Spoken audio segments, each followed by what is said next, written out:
മുഖ്യമന്ത്രി V D സതീശനുമായി MDMA case പ്രതി മുഹമ്മദ് ഹുസൈന് അടുത്ത ബന്ധമുണ്ടെന്ന് തെളിയിക്കുന്ന കൂടുതൽ ദൃശ്യങ്ങൾ പുറത്ത്. വി ഡി സതീശൻ പ്രതിപക്ഷ നേതാവായിരിക്കെ കോഴിക്കോട് നടത്തിയ ഇഫ്താർ വിരുന്നിൽ മുഹമ്മദ് ഹുസൈൻ പങ്കെടുത്തു. ക്ഷണിക്കപ്പെട്ട അതിഥികൾക്ക് മാത്രമായി നടത്തിയ പരിപാടിയിലാണ് ഹുസൈൻ പങ്കെടുത്തത്. മുഹമ്മദ് ഹുസൈൻ പ്രതിയായ MDMA കേസിലെ പ്രതികളുടെ ഉന്നത ബന്ധങ്ങൾ പരിശോധിക്കണമെന്ന് പ്രതിപക്ഷം ആവശ്യപ്പെട്ടു. കോഴിക്കോട്ടെ പഞ്ചനക്ഷത്ര ഹോട്ടലിൽ നടന്ന ഇഫ്താർ വിരുന്നിൽ ക്ഷണിക്കപ്പെട്ട VIP-കൾക്കും സംഘാടകർക്കുമൊപ്പം മുഹമ്മദ് ഹുസൈനും ഉണ്ടായിരുന്നു.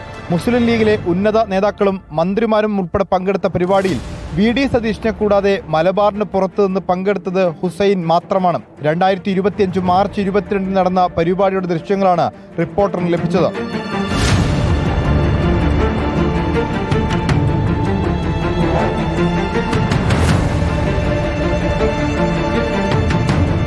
മുഹമ്മദ് ഹുസൈൻ പ്രതിയായ MDMA കേസിലെ പ്രതികളുടെ ഉന്നത ബന്ധങ്ങൾ പരിശോധിക്കണമെന്ന് പ്രതിപക്ഷം ആവശ്യപ്പെട്ടു. പ്രതികളുടെ ഫോൺ വിളി വിവരങ്ങൾ പരിശോധിക്കണം. ഹുസൈൻ ഉന്നതരുമായി ഫോണിൽ സംസാരിച്ചിട്ടുണ്ടോ എന്നും കണ്ടെത്തണം. പ്രതികൾക്ക് മുഖ്യമന്ത്രിയുമായുള്ള അടുപ്പം അറിഞ്ഞ ശേഷം അന്വേഷണം മരവിപ്പിച്ചിരിക്കുകയാണെന്ന് VK സനോജ് MLA റിപ്പോർട്ടറിനോട് പറഞ്ഞു. എല്ലാം സംബന്ധിച്ചും സമഗ്രമായ അന്വേഷണം നടത്തണം. നമ്മൾ ഹൈക്കോടതി ജഡ്ജിയുടെ മേൽനോട്ടത്തിലെങ്കിലും ഒരു സ്പെഷ്യൽ ടീമിനെ വെച്ച് അന്വേഷിച്ചിട്ടില്ലെങ്കിൽ ഇതൊന്നും അന്വേഷണം മുന്നോട്ട് പോകാൻ സാധ്യതയില്ല. നമ്മുടെ മുഖ്യമന്ത്രി ഇങ്ങനെ ജനങ്ങൾക്ക് മുമ്പിൽ മാധ്യമങ്ങൾക്ക് മുമ്പിൽ നുണ പറഞ്ഞ് ആ പറഞ്ഞ കാര്യം 2 മിനിറ്റ് കൊണ്ട് സോഷ്യൽ മീഡിയയിൽ പൊളിഞ്ഞു പോകുന്നു എന്നുള്ളതാണ് അദ്ദേഹം പറഞ്ഞ കാര്യങ്ങൾ.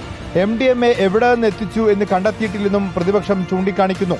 മുഖ്യമന്ത്രിയുമായി പ്രതികൾക്ക് അടുത്ത ബന്ധമുണ്ടെന്ന് ആരോപിച്ച DYFI VD സതീശിന്റെ പറവൂരിലെ വീട്ടിലേക്ക് ഇന്ന് പ്രതിഷേധ മാർച്ച് നടത്തുന്നുണ്ട്. റിപ്പോർട്ടർ, കോഴിക്കോട്.